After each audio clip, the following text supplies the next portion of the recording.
تو کہا उनके सामने उफ भी ना कहो और उनकी ताजीम करो, अपने बाजू सुकेड़ दो। जो कहा गया ना कि अपने बाजू उनके सामने सुकेड़ दो, ये परिंदा जब उड़ता है फजा में उड़ान भरता है तो वो बाजू फैलाता है और फिर उनको जुम्बश करके आगे बढ़ता है, लेकिन जब उसने दोबारा ज़मीन पे आना है तो बाजुओं को सुकेड़ना शुरू कर देता है। तो जब बाजू सुकेड़ता है तो वो ज़मीन पे आ जाता है। तो कहा वालदैन के पास जब आओ तो बाजू सुकेड़ लो। मतलब क्या? तुम मुफ्ती शहर हो, तुम अलामतुद्दहर हो, तुम डीसी हो, तुम एसएसपी हो, तुम मिनिस्टर हो, तुम बहुत कामयाब बड़े बिजनेसमैन हो, तुम डॉक्टर हो, तुम इंजीनियर हो।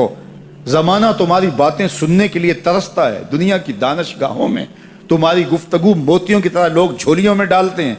तुम्हें प्रोटोकॉल दिया जाता है, इज्जत होती है, तकरीम होती है, तुम्हारे नाम के नारे लगते हैं, फूल फेंके जाते हैं, तुम्हारे लिए रेड कालीन बिछाए जाते हैं। दुनिया तुम्हें तकरीम देती है, लेकिन उड़ो, इज्जत पाओ, लेकिन जब माँ की गोद में आओ फिर पर समेट लो। अब डॉक्टर बन के ना आना, अब बिजनेसमैन बन के ना आना, अब मुफ्ती शहर बन के ना आना, अब अलामतुद्दहर और फहामतुज़्ज़मा बन के ना आना, अब बेटा बन के माँ के कदमों में आके बैठना।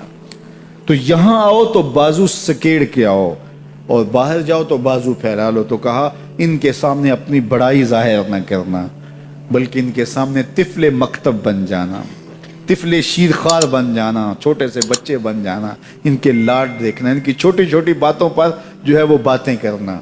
अल्लाह अकबर। ये ना सोचना मैं इतना बड़ा डॉक्टर हूँ और मैं इस उन्वान से कितने बड़े जो है वो ज़ख़ीम और इल्मी और नुक्ता रस दुरूस देता हूँ और इनके टूटे टूटे लहजों पे बात करता हूँ। यही तो हुस्न है, यही तो तुम्हारा जमाल है।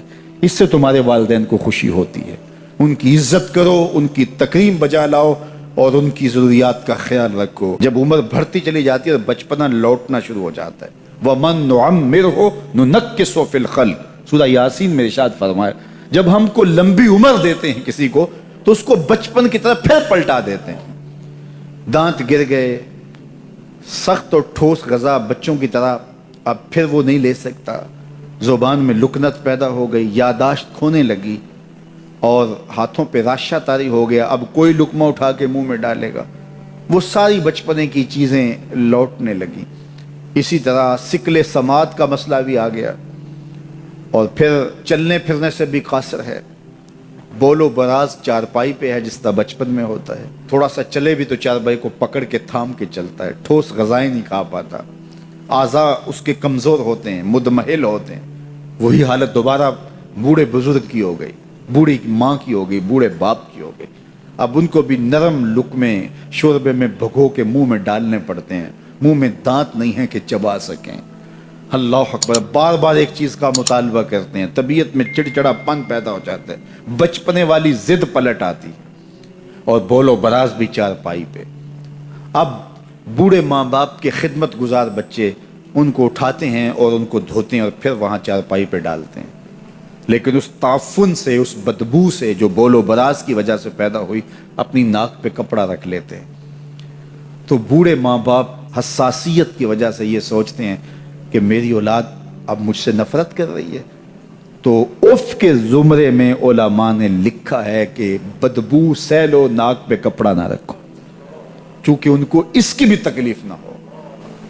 जब छोटे बच्चे को माँ धोती है तो उस वक़्त कपड़ा नाक पे नहीं रखती, बदबू आ रही होती है, लेकिन ये माँ का प्यार होता है। तो बूढ़ा हो जाए तो फिर नाक पे कपड़ा रखे तो बचपने वाली उम्र लौट आई है, तो उनके जहन में ये ख्याल आ सकता है। तो ताफीफ के ज़ुमरे में लिखा गया कि नाक पे कपड़ा भी ना रखे, बदबू सहले, तकलीफ गवारा कर ले, लेकिन उनको इसका एहसास भी ना होने दे। अल्लाह अकबर। जब बच्चा होता है तो तोतली बातें करता है, तो वो बातें माँ बाप के लिए खुशी का सबब होती हैं। सारे बहन भाई खुश होते हैं, उसकी तोतली बातों से एक तस्कीन होती है उनको। लेकिन बूढ़ा जब तोतली बातें करने लगे, लहजा टूटा हो जाए तो बाज़ का बच्चे हंसते हैं। तो जिस तरह तोतली बातों का लाड माँ बाप देखते हैं, बूढ़े के तोतले लहजे के भी लाड देखे जाए। ये कलमा ताफीफ के ज़ुमरे में आता है।